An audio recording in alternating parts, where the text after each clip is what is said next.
Tonight on NAIT NewsWatch. An initiative battling poverty is seeking public feedback. And we come back then in April with a 10-year roadmap. Clinics open province-wide for influenza prevention. The influenza vaccine is the most effective way of protecting yourself and your loved ones. And public transit is getting a technological boost. We'll be able to manage incidents. NewsWatch starts now. Good evening. A community-led initiative is coming forward with a bold strategy to end poverty in Edmonton, and they're looking for your input. End Poverty Edmonton is seeking feedback on strategies to help the less fortunate. Our Brendan Clack joins us live from our news center with more on that story. End Poverty Edmonton held 3 open houses across the city this week to gauge opinions from residents on strategies to end poverty they like or dislike in order to better improve plans to end the problem successfully. They're asking for responses, and so far, people are speaking out. Oh, here's your treatment plan, but I can't afford this. And then they got leave. Some taking part at the open houses discussed how homelessness affected their lives. Others provided suggestions to make strategies for the poor more effective or asked questions about the new goals set by the End Poverty Edmonton Task Force. We've just in the past week or two engaged over 500 or 600 Edmontonians to do what we're doing today and say, did we get it roughly right? Are there things that are missing here, and how do you see yourself involved? The task force is aiming to end poverty by creating local partnerships, honoring the treaty spirit, and tackling root causes. More than 100,000 Edmontonians and nearly 33,000 Edmonton children are living in poverty. That's 12% of all Edmontonians who do not have the means to secure basic needs, such as food, water, and shelter. The task force says poverty in Alberta costs the province between $7.1 and $9.5 billion every year. End Poverty Edmonton has released 28 priorities in their most recent report, including 5 towards Aboriginal reconciliation. The group would like to end racism in Edmonton. The group believes that although following the strategy could be successful in theory, the key to the plan is getting residents engaged. We know that this campaign and this strategy is not going to succeed unless Edmontonians buy in, unless they own this strategy, unless they believe that we can do it together. Mayor Don Iveson, co-chair of End Poverty Edmonton, continues to support ending homelessness, bringing up the issue at a Rotary Club event on Monday. We need to address poverty. We need to address the condition that leads most often to homelessness. Now you can complete a survey at endpovertyedmonton.ca. That's until October 31st. And that's if you weren't at the open houses or you just want to have some input. You can also help battle poverty by volunteering at places that help homeless people, or you can also go to the food bank and donate food. Now, Brendan, what are some other ways that End Poverty Edmonton has in mind for fixing these issues? Well, they want to make transit services more reliable, more affordable, and more accessible. They also want to improve the access of mental health awareness and just general services help. They also want to improve literacy, and they want to increase the amount of affordable housing. Brennan, what will the task force do with the suggestions from the public? Well, they're going to make a basic what we learned report from all the discussions and open houses and survey answers. They're going to take that and they're going to give it to council in December. Then in April of 2016, that's when there'll be a 10-year implementation plan submitted to council for approval. Thanks for that, Brennan. That's Brendan Clack reporting live from our news center tonight. You're watching NAIT NewsWatch. With influenza threatening to emerge at any time, Alberta Health Services is making sure all Albertans have access to vaccination. Dr. Chris Sikora and his family were amongst the first to receive vaccination shots Tuesday, thanks to immunization clinics opening province-wide. Some may be hesitant about the vaccination, but Sikora says it's protection for all. So even if people don't think that they get sick every year, protecting themselves is one way to help protect others. To find an influenza clinic near you, visit ahs.ca/influenza or call HealthLink at 811. A new prehabilitation program at the Manzankowski Heart Institute is helping patients prior to heart surgery. The Institute is looking to increase fitness and decrease anxiety. The Institute is the first in Alberta to launch a cardiac prehabilitation program where patients exercise before surgery. So prehab was set up for to connect patients with cardiac rehab before their surgery. Prehab makes patients emotionally and physically stable prior to surgery, which enables a quicker recovery afterwards. The Walterdale Bridge is getting closer to completion as the massive steel arches have been built and are ready to be lifted into position. The new Walterdale Bridge is on budget and should be open late in 2016. Although a delay last April pushed the open date by a year, the project will stay on budget. In the next couple of weeks, the large arches will be transferred from the shore onto barges. So once we get the arch across, then we've got to place it on the berms, and then, as I was mentioning, we get it ready for doing the heavy lifts. The weight of the heaviest arch piece is 125 tons, with the weight of all the arch pieces totaling 950 tons. The new bridge is expected to be open to traffic late next year. The old bridge demolition will begin once the new bridge is taking traffic. The river will be closed to boat traffic this Monday so that contractors can do a test of the barges. Edmontonians frustrated with the ongoing search for parking spots now have better options, thanks to the city's new improved e-park system. Transportation Services officially launched the system on Wednesday, featuring the original 16 trial payment machines installed in and around City Hall.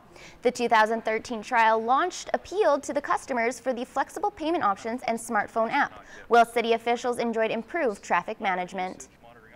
That means we'll be able to better manage congestion, ensure availability of high turnover at curbside, and to further encourage mode shifts to transit or active transportation. E-Park will replace over 3,000 machines by the end of this year. Smart bus transit technology is making its way into Edmonton's busing system, with routes 8, 9, and 512 already having it installed.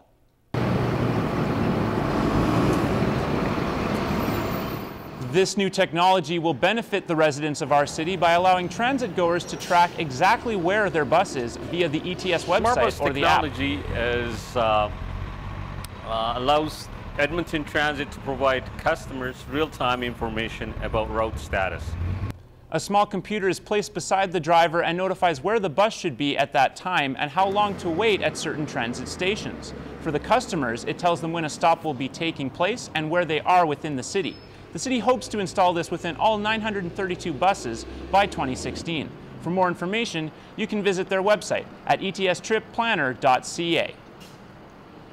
New stats are available from Elections Canada following Monday's federal election.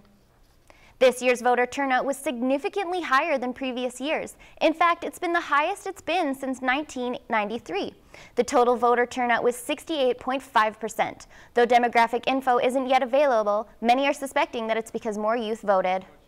I mostly voted for change, and for Justin. As a young guy, we can relate to him more. And I think that throughout the years, we're going to notice some positive change from the last few setbacks that we've had with Stephen Harper. As for how we voted compared to the rest of the country, overall, the Liberals gained the majority of districts across Canada. But in Alberta, we voted significantly more blue, with Conservatives gaining 85% of districts, with lower percentages for Liberal and NDP. Mayor Don Iveson and his Calgarian counterpart Naheed Nenshi were at the U of A to discuss issues faced by Canadian cities. Sorry, Professor. Alberta's dynamic duo spoke at the 10th annual Hertig Lecture on the future of Canada this Wednesday. The two discussed public transit, affordable housing, Aboriginal reconciliation, and other ways cities can help create a better future for Canadians. Every single one of us, everyday people with our everyday hands and our everyday voices, must always be speaking for justice. The university's political science department plans to keep hosting the lecture into the distant future. In the wee hours of the morning last Saturday, a historic building in Edmonton on Jasper Ave burnt to the ground and nearly took close-by buildings with it.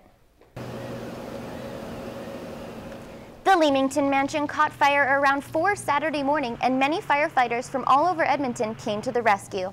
Residents in the area say burning chunks of metal and wood were flying through the air, and because the wind was so strong, it carried some of the flames across Jasper Ave. The windows on the apartments to the left of the mansion were shattered due to the heat, and the siding on the next building over melted.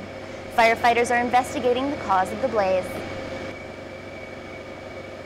After this short break, we take a look at how students are eating their lunch.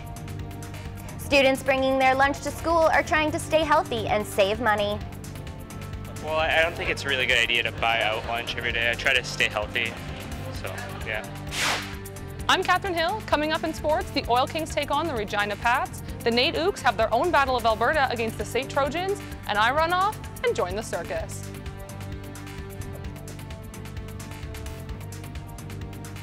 Whee! Good evening, folks. We did see more of a northwest wind today, and as we head towards your Sunday tomorrow, we should be seeing more of a southeasterly wind coming out of the high. As well, we are looking at temperatures close to the seasonal average for this time of year. I've got your full weather forecast coming right up after the break.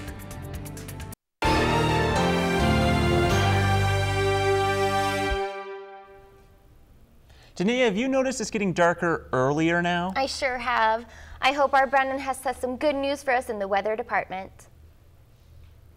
Do you like weather? I like weather. We have a warm front pushing in off of the west coast. Winds out of the southeast in advance of the low frost, so a bit breezy as you're heading out the door on Sunday. Cold front here to my left will go through on Monday, so winds out of the northwest and behind the front, and we could see a possible rain-snow mix towards the middle of next week.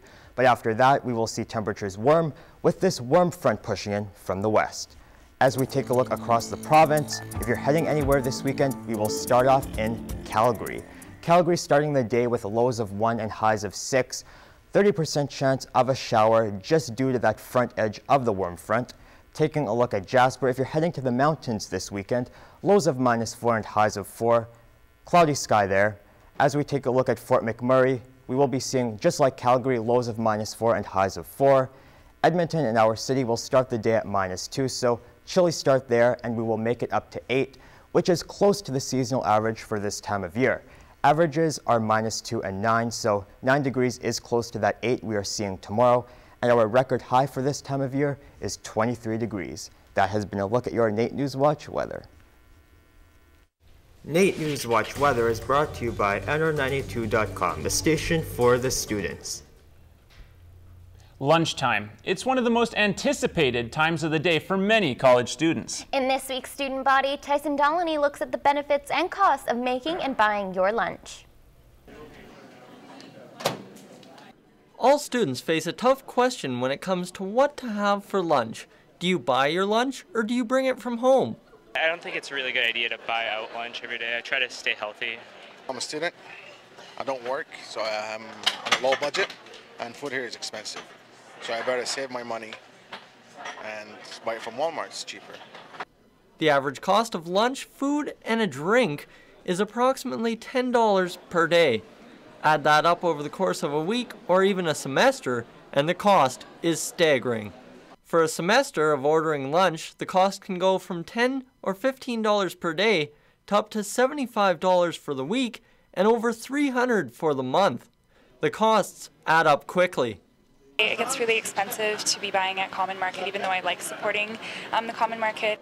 To save money, some students choose to blend the two options as a way to offset costs while also enjoying some variety.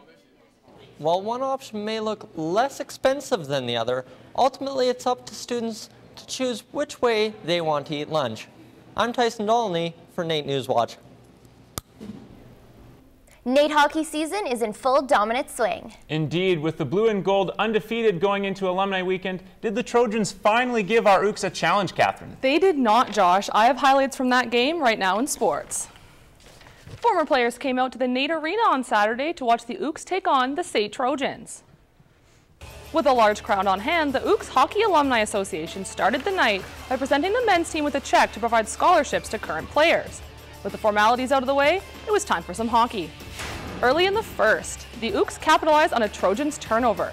Tyler French feeds the puck to Riley Sheen, who sends the backhand over a sprawling Bolton Pouliot. The Ooks have a 1-0 lead. Later on in the frame, John Dunbar picks up the long pass from Charles Wells. He splits the D, muscles his way in front, and fires it over Pouliot's blocker. 2-0 Ooks. The Ooks score 2 more, and they have a 4-0 lead after 1. Into the second, where the Ooks find themselves in a bit of penalty trouble. With Tyler Jaworski in the box for roughing, Brendan Forbes is all alone in front to take the pass from Zach Wittenberg. The Trojans are on the board. The Ooks would score another in the third, taking the game 5-1. The Ooks sweep the weekend series against SAIT, outscoring their Calgary rivals 12-2. Coach Mike Gabinet spoke about the amount of intensity when SAIT comes to town after the game. I think we get a little excited to play SAIT for sure, and then having a good game down there. We didn't have a great first period, but had a really good second and third period, and we were really focused on our start tonight. I thought we came out really hard, really well, so that was good to see, especially on alumni night. The Edmonton Oil Kings faced the Regina Pats when they came to Rexall Place last Friday. The Oil Kings are sitting in 11th place in the Eastern Conference of the WHL with a record of 3-5-1 heading into Friday's game. First period. The Oil Kings get off to a slow start. Pats forward Riker Cole undresses defenseman Aaron Irving at the blue line, putting Regina up 1-0 just 28 seconds into the game. Just 2 minutes later, Brady Potto shoots from the corner, then skates in and finds his own rebound. 2-0 Pats. That's going to be it for Oil Kings goalie Alec Dillon, who was pulled in favor of Patrick Day. Still in the first, Brett Pollock tees it up for Dario Meyer. Meyer sends a laser past Pats goalie Tyler Brown, giving the home fans something to cheer about. It's 2-1 Pats after 1. Moving on to the second, where Pats forward Austin Wagner skates in all alone from center ice, sending the puck over Day's shoulder and restoring the Pats' 2-goal lead. Heading into the third period, the Oil Kings are down 3-1. Center Lane Bauer gets a shot through to Tyler Brown, who leaves the rebound out in front for Colton Keller. That's his first in the dub, and it's 3-2 Pats. The early goals cost the Oil Kings as they fall 4-2 to the visiting Pats. Female athletes now have the chance to get paid to play hockey. The National Women's Hockey League launched on October 11th in the United States, becoming the first female professional league in North America to pay its players. The league currently consists of 4 teams: the Boston Pride, the Buffalo Beauts, the Connecticut Whale, and the New York Riveters. Deanna Martin, coach of the NAIT's women's team, is excited to see the grassroots of a professional league taking shape. I think it's obviously a great step in the sport. It's something that's been long overdue, and so it's great to see some serious interest being taken and some steps forward to make sure that women have that opportunity. Although the league is still only in its beginning stages, Martin and the rest of the Ooks are looking forward to seeing further development of women's professional sports. For Ooks coach Charles O'Toole, soccer is a family affair. Quick. O'Toole's son Sean is a first-year defender for the men's team, while his daughter Kira plays midfield for the women. O'Toole has coached both his children in the past and enjoys getting the chance to have his son play for him at a college level. My son had played, but then circumstances arose where he ended up not playing soccer for about 3 or 4 years, and then all of a sudden, just this past summer, decided, I want to play again. He surprised us a bit and has actually been a starter since. And although Kira is no longer playing for her father, he's happy to see her success on the NAIT team. She's always just came to all our games. She just sort of got enthralled in the sport that way. And we're kind of proud of her that she's made the NAIT women's team. Both Ooks teams are heading to Concordia this weekend to play their last regular season games before the postseason. And for this week's End Zone Challenge, I headed to Firefly Theater and Circus to try my hand at aerial gymnastics. Firefly launched in 2004, combining circus arts with theater. I met with founder Annie Dugan to learn some of the basic moves to get my circus career started. Okay, Catherine, you are going to learn how to climb the circus rope, and then we'll move to the aerial hoop for some glamorous spinning tricks. And then maybe we'll do some scarf juggling. Before I tried climbing to the top of the rope, I needed to perfect my technique. To stand on the rope, you need to flex your bottom foot, pressing your toes into your ankle. Your toes keep the rope in place, and I'm told you don't even need your hands. Time to give the rope a try. Turns out I didn't have the skills quite mastered yet, but hey, I could still let go with one hand. After some strength training, it was time to move on to my next challenge, the aerial hoop. First up, the angel, using my bent knee and hand to hold myself in the pose. Pretty graceful, I know. And for my next trick, spinning. Yep, I was an expert. And finally, it was time to juggle. I had to perfect the art of throwing and catching 1, 2, and then 3 scarves. The trick was throwing one before catching the other. And look, I was actually pretty good. Well, Annie, how did I do today? Okay, Catherine, if you practice a lot, I think you've got a real future in scarf juggling. Yes. Catherine, when are we going to see you perform your scarf juggling act? I've put a call into Cirque du Soleil. I'm expecting a call back any minute now. Well, good luck with your career in the circus. Thank you. Coming up after the break, we look at an organization providing to those living in poverty. Josh and I volunteered at the Mustard Seed to give back to the community. Anywhere from young kids with families, from like newborn right to like grandparents. I'm Samantha Marcellin, and in entertainment, we've got art, movies, music, and more. Stay tuned.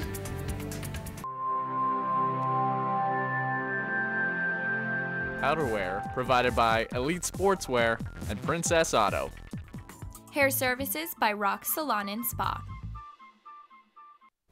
One of several organizations in Edmonton helping to battle poverty is the Mustard Seed. This past Thursday, Josh and I stopped by to sort out items donated for those on hard times.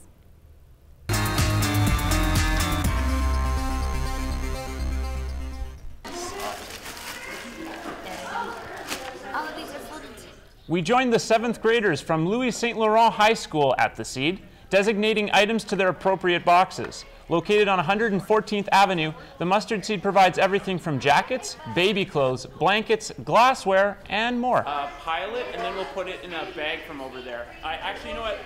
We can use this one bag I have here, too. Josh's fashion sense aside, it was great to volunteer and help an organization that has a service that affects those who are in need. Approximately 80 people a day come to the Mustard Seed, ranging from all age groups. Young kids with families, from like newborn right to like grandparents, but usually it's in the 50s to 60s that we'll see the top line of that, not too often with the older folks. While there are constant donations rolling through the door, Alyssa and her coworkers want people to know that certain items help the most. Popular items is backpacks, hoodies, and elastic waist pants, so like your sweatpant. To donate and learn more, go to www.theseed.ca. People have come saying, I appreciate that you guys aren't judgmental. There's a lot of people doing so much stuff that people feel very embarrassed to come to places like this. Ready!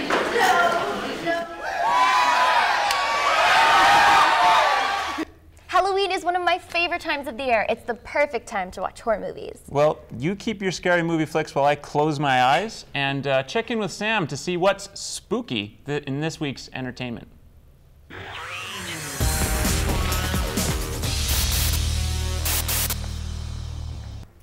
Other than Halloween, there's something horror-loving Edmontonians look forward to in October. Local horror and alternative film festival Edmonton began on Tuesday and is returning to the city for its 8th year. The festival showcases short and full-length films from around the world. Co-founder Kevin Martin has been involved since DeadFest's inception. Every year we just try to bring some of the craziest and coolest and totally unheard of movies to Edmonton that would never ever play in movie theaters in our beloved city. Unheard of is right. The festival kicked off on Tuesday night with the no-budget Ugandan action movie Who Killed Captain Alex. The Film Fest also features merch like t-shirts, movies, and this year will be hosting a very special guest. The best part about this year is our guest of honor is the legendary Henry Rollins, former singer of Black Flag. DeadFest runs until Sunday, and tickets are available at the Metro Theatre and online. The horde of zombie movies just keeps coming. Warning, this trailer is not for the faint of heart. Scout's Guide to the Zombie Apocalypse follows 3 scouts as they try to save their town from the undead. The sheep bend knot. It's impossible to break. Pretty handy. I'm a scout. Like an actual scout? Yeah. The trio joins forces with a cocktail waitress to wreak mayhem on the infected. Tonight, we're gonna show them what being a real scout's all about. We're just gonna stay in here, or we're gonna go save the world.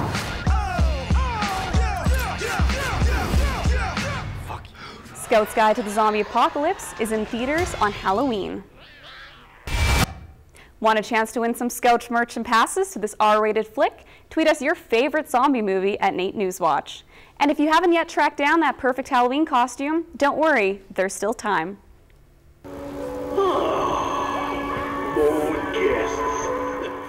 Carrie's Costumes, which runs year-round, is one of Alberta's premier costume and makeup destinations. With 2 floors of choices, how are you supposed to choose what to wear this year? Luckily, the staff are here to help. One thing we're really excited about is the new Star Wars movie is coming out, so we have some of the brand new characters and helmets. If that's not your thing and you have an idea but don't know how to finish it off, accessories may be the answer. And if you aren't looking for a whole costume, sometimes you need things to make it come together. And we have great makeup selection, great accessories in our departments as well. Halloween is just a week away, so if you plan on doing things last minute, you can make it happen.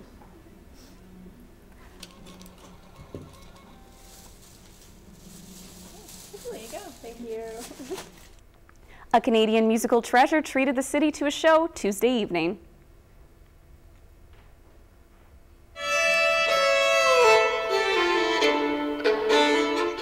Ann Lindsay, session musician to the likes of Led Zeppelin and Blue Rodeo, played an intimate set at the McDougall United Church. Lindsay played a mix of original and popular tunes on a variety of instruments, from the violin, to the piano, to the Scandinavian violin. It definitely is folk influenced, but I studied classical music, so some of the pieces have a bit more of a classical flavor to them. I studied jazz as well and played a lot of jazz over the years, so there can be those influences woven into it. Lindsay is well received in Edmonton and will continue to spread her gifts on her North American tour.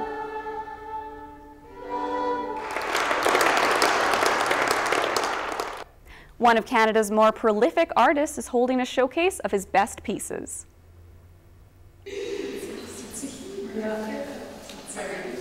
Chris Cran has been an artist in Alberta for over 40 years. His style spans the spectrum from surrealist to modern to experimental. It's very interesting work. It's very polished, it's really clean. It has a lot of whimsy in it. I think a lot of it is quite whimsical, particularly the painting with waiting to see someone shoot themselves in the foot. I don't know how else to explain, but whimsical. One of the most notable things about Cran's art is the fact that he places himself in most of his pieces. It's part of the fun to see how many times you can spot him in the gallery. The exhibit runs until January 3rd, and Cran will be hosting a walkthrough of his showcase November 4th. For this week's viral video, we take a look at a new YouTube challenge. I'm going to put the first one on. The Watermelon Challenge is seeing views in the millions as people wrap as many rubber bands around the fruit as they can before it pops.